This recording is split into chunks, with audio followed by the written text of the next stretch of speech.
도널드 트럼프 미국 대통령이 미국 대통령으로선 25년 만에 처음으로 우리나라를 국빈 방문했습니다. 이에 따라 트럼프 대통령이 이번 방안을 통해 내놓을 메시지와 문 대통령과의 정상회담 결과에 관심이 모아지고 있습니다. 네, 오늘 유명환 전 외교부 장관과 함께 자세한 이야기 나눠보도록 하겠습니다. 안녕하세요. 어서 오십시오. 네, 안녕하세요. 네.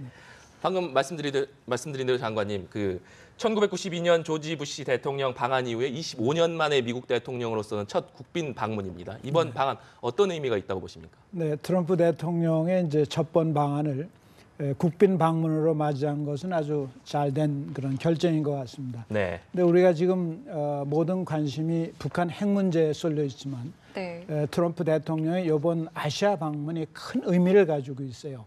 그 미국 대통령으로서는 12일간이라는 장기간을 아시아 5개국을 방문하잖아요. 한중일 삼국하고 네. 에이펙이 열리는 베트남하고 동아시아 정상회담이 열리는 필리핀 이렇게 5개국을 방문하는데 왜 관심이 많냐 하면은 트럼프 대통령이 당선하자마자 전임 오바마 정권 때 소위 아시아 회귀 정책, 네. 아시아를 중시하는 정책을 폐기하고 그다음에 또 북한에 대한 전략적 인내 정책도 폐기하고 해서 미국이 아시아에서 관심이 없는 것이 아닌가. 중국은 막 부상하는데 미국은 후퇴하는 것인가 하는 면에서 아시아, 한국, 일본, 기타 동남아 국가들이 많은 우려를 했습니다.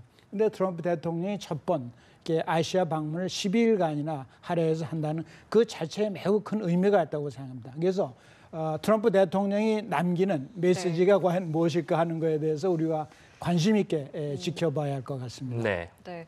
이 트럼프 대통령이 1박 2일을 머무는 걸 두고선 또 아쉬워하는 목소리도 있거든요. 이 네, 부분은 그렇죠. 좀 어떻게 보십니까? 네, 물론 이제 일본에 먼저 들렀으나만 일요일을 포함해서 일월화 네. 우리가 화수 그다음에 중국이 수목금 이렇게 되죠. 예. 2박 3일 우리가 1박 2일 중국이 2박 3일인데 네. 꼭 그것은 그렇게 신경 쓸 것이 없다고 봅니다. 특히 우리는 국빈 방문, 뭐 중국도 국빈 방문이지만 특히 트럼프 대통령이 여의도 국회의장을 찾아서 네. 연설을 한다는 그 자체가 매우 의미가 있기 때문에 저희는 시간보다는 질에 더 신경을 쓰고 있는 것 같습니다. 네. 이 주목할 부분이 또 문재인 대통령이 직접 평택 캠프 험프리스를 찾았습니다. 이 부분도 좀 의미가 있을 것 같은데요. 저는 사실 조금 문재인 대통령이 평택 그 기지에 같이 가셨으면 좋았지 않나 하는 그런 생각을 네. 했습니다만 저는 사실 오늘 뉴스를 보고 알았어요. 연합 예. 뉴스를 보고 이건 참 잘 됐다.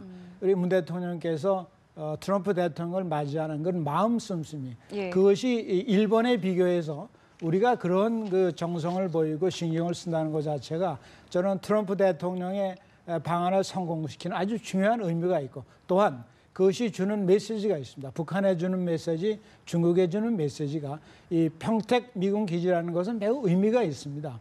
그것이 뭐 세계에서 제일 큰 기지일 뿐만 아니고 네. 그것이 이 평택 항과 더불어서 우리가 중국에 대한 그런 메시지도 되고 북한에 대한 메시지도 되기 때문에 이번에 문 대통령께서 그 평택 미군 기지에 가서 같이 이렇게 양국 주한미군 우리 국군 다 이렇게 격려하고 예. 같이 오찬을 하신 건 아주 좋은 그런 차관이라고 생각을 합니다. 네.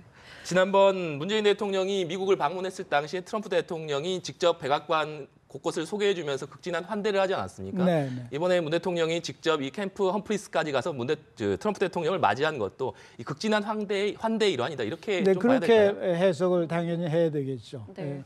그런데 이렇게 외부에서 영접하는 거는 사실 굉장히 좀 이례적인 부분 아니겠습니까? 네, 뭐 그렇게 볼 수도 있겠습니다만 예. 좀 이렇게 틀에 박은 의전보다는 그렇게 좀 파격적인 의전을 하는 거 좋지 않겠어요? 네. 일본도 아베 총리가 트럼프를 골프장에서 맞이했죠. 네. 예. 그것도 뭐 전례가 없는 거지만 그렇게 좀 판에 박은 의전 관행에서 조금 벗어나는 것도 개인적인 친분을 이렇게 돈독히 하는 그런 좋은 계기가 되는 것이 사실입니다. 네. 또 일본에서는 상당히 극진한 대접을 트럼프 대통령이 했다. 하지만 이 결과가 상당히 좋지 못했다. 이런 평가가 나오면서 대접이 너무 과도했던 것 아니냐. 일본 내에서 이런 평가도 나오고 있다고 하는데요. 글쎄요, 꼭 뭐 남의 나라의 얘기에 대해서 우리가 비판할 건 네. 없고요. 또 아베 총리로서는 그만큼 트럼프와의 개인적인 관계에 신경을 쓰는 모습을 보여준 거기 때문에 꼭 그것을 우리가 비교할 건 없고 그에 대해서 꼭 뭐 잘했다 못했다 할 건 없을 것 같습니다. 일본 국민이 어떻게 받아들이느냐가 중요한 거기 때문에 거기에 대해서는 뭐 특별한 저희 생각은 없습니다. 네, 자 그렇기 때문에 이제 오늘 청와대에서 있을 공식 환영 행사에도 관심이 모아지고 있는데 네, 그렇죠. 일단은 뭐 입장곡부터 굉장히 좀 고심한 흔적이 있더라고요. 네. 그래서 우선 이제 도착할 때 축보 21발을 쏜 것이 국빈 방문에만 해당이 되는 거예요. 예. 그리고 또 청와대 경로에서 또 다시 한번 환영 행사를 하죠. 네. 거기에서 이제 미국 대통령의 전통적인 그 환영 입장할 때 하는 연주가 그 헤일 투 더 치프라는 거. 우리말로 얘기하면은 뭐 장군에 대한 무슨 예의라든가 이런 뜻이죠. 또 우리 대통령에 대한 또 미스터 프레지던트라는 그런 또 퇴장곡으로 또 불려지게 되죠. 입장곡도 뭐 한다는 그런 얘기가 있습니다만은 막 그렇게 조금씩 이렇게 변화를 주는 것도 좋은 그런 생각인 것 같습니다. 네. 앞서 잠시 언급을 해주셨지만 이 트럼프 대통령이 이 방한 일정의 첫 일정으로 캠프 험프리스를 방문하는 것 여러 가지 의미를 말씀해 주셨는데 또 이 캠프 험프리스에 우리 정부가 막대한 예산을 투입했기 때문에 이 우리나라가 방위비 분담금 인상과 관련해서 이 부분에서도 좀 고려한 일정이다 이런 관측도 나오는데요. 네, 그렇죠. 그 사실 그 설에는 용산기지 이전이라는 것이 하나의 정부의 오랜 수건 사업이었죠. 그래서 제가 기억하기로는 2003년이니까 그게 아마 노무현 정부 때일 겁니다. 그래서 평택기지로 이전을 확정하고 거의 14년이 걸렸죠. 이게 작년 말에 완공이 됐습니다. 그런 12, 13년에 걸쳐 완공된 기지고 총 공사비가 제가 알기로는 한 100억 불 가까이 들었는데 그중에서 한 90% 이상이 거의 90% 이상이 우리 분담금으로 우리 부담으로 했기 때문에 그것은 한미 동맹에 우리가 방위 분담금을 뭐 적게 낸다든가 막 이런 거를 상쇄할 수 있는 이런 주장을 상쇄할 수 있는 좋은 그 예가 되기 때문에 첫 방문을 평택으로 한 것은 아주 저는 잘 결정한 그런 것 같습니다. 우리가 전략적인 측면에서도 평택 기지에서 그런 행사를 갖는 것이 매우 의미가 있다고 이렇게 생각을 합니다. 지금 저희가 화면으로도 지금 평택 캠프 험프리스에서 어떤 모습들이 이루어지고 있는지 영상으로 계속 보여드리고 있는데 굉장히 좀 분위기가 화기애애한 것 같고요. 네, 그렇죠. 예, 지금 사실은 DMZ 방문에 대한 이야기도 사실 오기 전에 계속 이야기가 있었는데 결국에는 빠졌습니다. 이 부분은 좀 어떻게 보고 계세요? 뭐 전직 미국 대통령, 클린턴 대통령 그다음에 오바마 대통령 다 갔죠. 부시 대통령 물론이거든요. 그래서 어떻게 보면 하나의 미국 대통령이 오면은 꼭 방문하는 아마 그런 의미가 있고 또 상징적인 의미도 있습니다. 그래서 저는 개인적으로 우리 두 대통령이 문재인 대통령하고 트럼프 대통령이 평택기뿐만 아니고 이 판문점도 한번 방문했으면 하는 것이 저의 바람이었습니다. 근데 또 뒤집어 보면은 꼭 너무 좀 진부한 면도 없지 않는가. 항상 미국 대통령은 판에 박듯이 판문점을 방문했거든요. 그래서 뭐 그런 면에서 볼 때 이번에 이유는 시간적으로 도저히 안 맞아서 그랬다는 그런 설명이 있는 것 같습니다. 저는 있는 그대로 미측의 설명 그대로 그냥 받아들이고 싶은 생각입니다. 네. 지금 계속해서 청와대에서 게시한 페이스북 영상을 보고 계신데요. 문재인 대통령과 트럼프 대통령 상당히 밝은 표정으로 이 장병들과 인사하는 모습 보실 수 있습니다. 장관님 다시 의전 얘기로 좀 돌아가서요. 장관님께서도 이 장관님으로 재직하던 시절에 여러 정상들을 맞으셨을 텐데 아무래도 이번에 국빈 방문이지 않습니까? 국빈 방문이라고 한다면 준비해야 될 것들도 많고 이 정부에서 준비하는 긴장감이랄까 이런 것도 상당할 것 같은데 실제로 어떻습니까? 네, 그렇죠. 도착 행사서부터 또 국빈 방문의 경우에는 이제 현충원, 국립묘지 예방에 꼭 들어가야 되고, 그다음에 또 국회 연설이 들어가고, 그다음에 이제 정식 공식 만찬, 환영 만찬, 요 네 가지가 기본 요소입니다. 그 요소를 준비하려면 아무래도 시간이 많이 걸리고, 또 국빈 만찬의 경우에는 그 참석자를 선택하는 것도 어렵지만은 메뉴를 어떻게 할 것인가, 또 식사뿐만 아니고 거기에 따른 간단한 공연이 있어요. 그 공연 내용을 뭘로 할 것인가 하는 그 하나하나가 아주 신경이 많이 쓰이죠. 그다음에 또 영빈 일정도 많이 신경을 쓰이고 하기 때문에 국빈 방문을 준비하는 데 있어서는 그냥 공식 방문이나 비공식 방문보다는 거기에 동원되는 인원도 그렇고 행사 수도 그렇고 여러 가지 좀 신경 써야 할 네. 일이 많죠. 이 국빈 방문은 특히 대통령 임기 동안 이 한 나라에서는 한 번밖에 뭐 초청할 수 없다고 하는데 그렇게 관례로 그렇게 뭐 법에 있는 건 아니고 규정에 네. 있는 건 아니고 예. 대개 이제 어느 나라건 우리가 미국을 가더라도 국빈 방문을 가는 것은 쉽지가 않아요. 왜냐하면 미국도 1년에 한 4번, 네. 3번 정도밖에는 받지 않기 때문에 그 많은 나라가 다 국빈 방문을 요청하고 있죠. 우리도 마찬가지입니다. 우리도 한국을 방문하겠다고 원하는 외국 정상들이 많습니다. 네.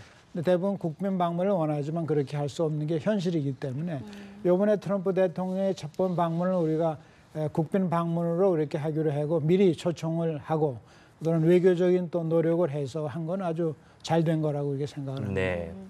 특히 조금 전에 이제 말씀해 주셨지만 국회에서 연설하는 게 아주 큰 의미가 있다고 짚어주셨는데 어떤 내용들이 좀 주로 나올 거라고 생각을 하세요?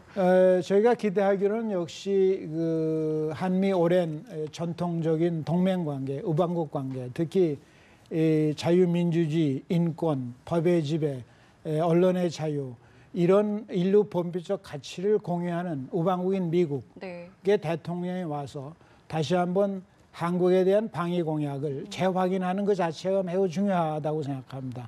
그리고 또 하나는 지금 북한이 그동안에 장거리 미사일을 이제 거의 실용 단계까지 개발을 하고 또 핵실험을 또 계속하고 지난 9월 3일도 했잖아요. 네. 그래서 이러한 그 한반도의 위기가 고대되는 상황에 있어서 트럼프 대통령이 민의의 정당인 국회를 방문해서 네. 한국에 대한 방위 공약을 다시 재확인하고 네. 또 대북 정책에 있어서도 네. 문재인 대통령과의 정상회담도 중요하지만 예. 국회에서 미국의 기본 입장을 밝히는 것도 매우 중요하다고 생각을 합니다. 저는 긍정적인 메시지가 나올 거라고 그렇게 것이라고. 생각을 하고 있습니다. 예. 네. 자, 지금 저희가 화면을 좀 잠시 보여드려야 될 것 같은데요. 트럼프 대통령과 문재인 대통령이 평택 캠프 험프리스에서 만났는데 이제 지금 헬기로 이동을 하고 있는 것으로 보여지고 있습니다. 일단은 캠프 험프리스를 방문한 트럼프 대통령은 이제 헬기를 타고 용산 기지로 이동을 할 것으로 전해지고 있고요. 지금 화면에 잡혔던 헬기는 우리 헬기인 것으로 보이죠. 네, 문재인 대통령이 이제 청와대로 이동을 하고 있는 헬기의 모습을 저희가 지금 네. 보여드리고 있습니다. 네, 오후에 문재인 대통령과 트럼프 대통령 간 이 한미 정상회담이 예정돼 있습니다. 네. 이 46일 만에 다시 정상회담장에서 마주 앉게 되는데요. 일단 가장 관심이 가는 부분은 이번 정상회담에서 두 정상이 어떤 결론을 내놓을 것이냐 이런 부분 아니겠습니까? 네, 이번이 그 문재인 대통령이 취임한 이후에 6개월 정도 됐습니다만 이것이 세 번째 한미 네. 정상회담입니다. 네. 6월 30일 날 워싱턴에서 뵙고 그다음에 9월 달에 유엔 네. 총회에서 만났고 이번에 세 번째 한국에서 만난다는 것은 매우 그 자체의 의미가 있고 또 남북한 긴장이 이렇게 조성된 상황에서 서울에서 한미 정상회담을 통해서 대북 정책에 대해서 서로 의견을 교환하고 공통된 입장을 발표하는 것은 매우 중요한 그런 의미가 있습니다. 저는 그 우리가 지금 많은 사람이 걱정하는 그 미국의 그 코리아 패싱이라고 그러죠. 네. 한국을 넘어서서 북한 문제를 결정하지 않을까 하는 우려. 예. 또 하나는 북한에서 일방적으로 군사적인 조치를 취하지 않을까 하는 우려. 이런 것이 국민들 간에 많이 퍼져 있기 때문에 문재인 대통령으로서는 그런 우려를 불식시키는 게 가장 중요하죠. 그런 우려가 긴장이 자꾸 조성될 경우 우선 경제에도 직접적인 영향을 미치고 국민이 불안하거든요. 그래서 이러한 면도 아마 미국에 잘 설명을 하실 거라고 저는 기대를 하고 있습니다. 그래서 결국은 우리가 아까도 말씀드렸지만은 그런 대북 강력한 메시지를 보내고 군사적 옵션을 얘기하는 것은 결국은 평화적인 해결을 위한 하나의 수단이라고 저는 생각을 하거든요. 그래서 그런 면에서 철학을 생각을 같이 공유하고 공통된 입장을 내는 것은 매우 중요한 국민들을 이렇게 안심시키는 데 있어서 좋은 그런 방안이라고 생각을 하고 있습니다. 네. 어떠한 대북 메시지가 나올 것이냐에 관심이 집중되고 있는데 일본의 경우에 안보 문제에 있어서 미일 정상 간 굉장히 친밀하고 의견의 일치를 받습니다만 통상 문제에 있어서 트럼프 대통령이 굉장히 강하게 불만을 표시하지 않았습니까? 이 때문에 이번 한미 정상회담에서도 트럼프 대통령이 통상 문제, 특히 한미 FTA와 관련해서 예상하지 못한 어떤 발언을 할 수 있다 이런 관측들도 나오는데 이 가능성은 어떻게 보십니까? 뭐 예상하지 못한 것이 아니고 예상해야 되겠죠. 네. 저는 트럼프 대통령이 이 FTA 문제에 대해서 언급을 할 것이라고 생각합니다. 네. 왜 그러냐면 그 선거 도중에 한미 FTA에 대해서 아주 잘못된 것이라고 비판을 했기 때문에 네. 트럼프 대통령의 국내적인 지정의 입장에서 보더라도 이 문제를 짚고 넘어갈 겁니다. 그런데 다만 우리가 대미 무역 적자가 230억 불 되는데 예. 흑자죠. 미국으로 볼 땐 적자지만. 네, 네. 근데 일본의 경우는 우리보다 3배가 더 흑자가 많고 한 650억 불 이상 되고 중국은 우리보다 15배가 넘어요. 한 3,500불 되거든요. 그래서 어떻게 보면은 금액으로 보면은 한국의 대미 흑자는 그렇게 큰 문제는 아니지만은 그러나 선거 과정에서 트럼프 대통령이 한미 FTA가 공평하지 못한 FTA다 이렇게 얘기를 했기 때문에 네. 거기에 대해서 얘기를 하실 겁니다. 그렇지만 우리가 차분하게 지난 5년 동안의 한미 FTA의 업적이라고 할까? 그건 미국도 득을 많이 봤거든요. 우리의 대미 투자가 엄청 늘어났어요. 네. 미국의 소위 일자리를 많이 만들어준 게 사실이고 또 우리가 그동안에 그 많은 미국에서 무기도 구매를 했고 네. 또 특히 서비스 분야에 있어서 물품 교육뿐만 아니고 무역에 있어서는 서비스 교육도 중요한데 미국이 엄청난 흑자를 봤거든요. 그래서 그런 걸 다 상쇄하면은 우리가 온 대미 흑자는 그렇게 큰 게 아닙니다. 큰 게 아니기 때문에 이런 걸 차분하게 설명하고 동시에 또 미국의 걱정, 트럼프의 입장을 배려해주는 막 그런 제스처가 저는 필요하다고 생각을 하고 있습니다. 네, 그 통상 문제뿐만 아니라 군사 자산 도입 문제에 관해서도 좀 이야기가 나오지 않을까라는 시각이 있거든요. 이 네, 부분은 그렇죠. 좀 그건 어떻게... 당연히 해죠. 왜냐하면은 예. 그 전시 작전권 뭐라고 그럴까 이 이전 문제, 예. 이전 문제에 관해서 그것이 어떤 시기를 정한 게 아니고 우리가 그 준비가 돼 있을 때 그걸 한다 이렇게 돼 있기 때문에 예. 우리가 미국의 전략 자산, 특히 이 대북 첩보 수비라는 정찰기라든가 예. 그런 대공 미사일 방위에 필요한 거라든가 이런 것은 전략 자산은 우리가 구입을 할 수밖에 없는 거고 또 해야 된다고 생각합니다. 제일 중요한 것이 자주국방이거든요. 우리가 현 정부가 국방비를 증액을 하고 자주국방에 신경을 쓰는 거는 그건 바람직한 방향이기 때문에 저는 이 기회에 또 대미 무역 흑자에 대해서 트럼프 대통령이 뭐라 그러면 우리가 그만큼 또 미국의 전략 무기를 구입한다 하는 것도 전 좋은 방향이라고 생각합니다. 네. 알겠습니다. 지금까지 유명환 전 외교부 장관과 함께 이야기 나눠봤습니다. 오늘 말씀 고맙습니다. 네, 감사합니다. 감사합니다.